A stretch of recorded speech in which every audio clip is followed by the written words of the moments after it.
ഹരേ കൃഷ്ണ ഹരേ രാമ രാമ രാമ ഹരേ ഹരേ, ഹരേ കൃഷ്ണ കൃഷ്ണ കൃഷ്ണ ഹരേ ഹരേ. ഹരേ കൃഷ്ണ. എല്ലാവർക്കും ഹൃദയം നിറഞ്ഞ സ്വാഗതം ആശംസിച്ചു കൊള്ളുന്നു. ഇന്ന് ധനുമാസം 1-ാം തീയതിയാണ്. സർവ പാപങ്ങളും അകറ്റുന്ന മാസമാണ് ധനുമാസം. അത് പറയാനൊരു കഥയുണ്ട്. എല്ലാവരും കഥയൊക്കെ കേൾക്കുക, സപ്പോർട്ട് ചെയ്യുക. ബ്രഹ്മാവ് ഒരിക്കൽ ധനുമാസത്തിൻ്റെ പ്രത്യേകത എന്താണെന്ന് ഭഗവാനോട് ചോദിക്കുന്നുണ്ട്. അപ്പോൾ ഭഗവാൻ പറയാണ്, ഉള്ളം തെളിയുന്ന ഉഷകാലമാണ് ഈ ധനുവിൽ. എൻ്റെ മനസ്സിനും ഇഷ്ടപ്പെട്ട കാലം അത് തന്നെയാണ്. ഭഗവാൻ ഏറ്റവും ഇഷ്ടപ്പെട്ടത് ഈ ധനുമാസമാണ്. ഇതിനെ മാർഗ ശീർഷമാസം എന്നുകൂടി ഈ ധനുമാസത്തിനെ അറിയപ്പെടും.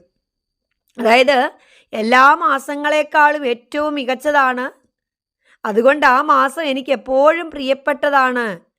ആ മാസത്തിൽ ചെയ്യുന്നതായ പൂജകളിൽ ഞാൻ സന്തുഷ്ടനായി എന്നെ തന്നെ ഞാൻ ഭക്തർക്ക് നൽകുമെന്നാണ് ഭഗവാൻ പറയുന്നത്. ഇപ്പോൾ വൈകുണ്ഠവാസനായ ആ മഹാവിഷ്ണുവും നടരാജനായ ശ്രീ പരമേശ്വരനും ദർശനമരുളുന്ന ഏകാദശിയും തിരുവാതിരയും ഈ ധനുമാസത്തിലാണെന്ന് ഏറ്റവും വലിയ സവിശേഷതയാണ്. ധനുമാസത്തിൽ അതിരാവിലെ ഉറക്കമുണരുന്നതും ഏറ്റവും ഉത്തമമായിട്ട് പറയുന്നുണ്ട്. അപ്പോൾ അതിരാവിലെ മനസ്സ് നിർമ്മലമായിരിക്കും. ആ സമയത്ത് വേണം നമ്മൾ മനസ്സും വാക്കും ശരീരവും ഭഗവാൻ അർപ്പിച്ചാൽ. 24 മണിക്കൂർ നേരം ഇടവിടാതെ ഈശ്വരധ്യാനം ചെയ്താൽ എന്തു ഫലം കിട്ടുമോ അത്രയും അനുഗ്രഹം അരമണിക്കൂർ നേരം കൊണ്ട് നമ്മുടെ ഹൃദയത്തിൽ നിറയുന്നു എന്നുള്ളതാണ്.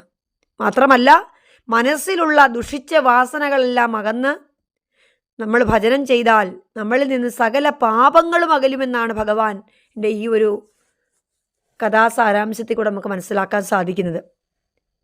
ഭജന ചെയ്തുകൊണ്ട്, അതുപോലെ ക്ഷേത്രത്തിന് വലം വയ്ച്ച് പ്രാർത്ഥനാപൂർവം വലം വയ്ക്കുക, അങ്ങനെയൊക്കെ ചെയ്തു കഴിഞ്ഞാൽ നമ്മുടെ ശരീരത്തിലുള്ളതായ ആ സകല പാപങ്ങളും അകലുമെന്നുള്ളതാണ്. പ്രത്യേകിച്ച് നാമജപം ഒട്ടും മുടക്കാതെ തന്നെ കൊണ്ടുപോവുക.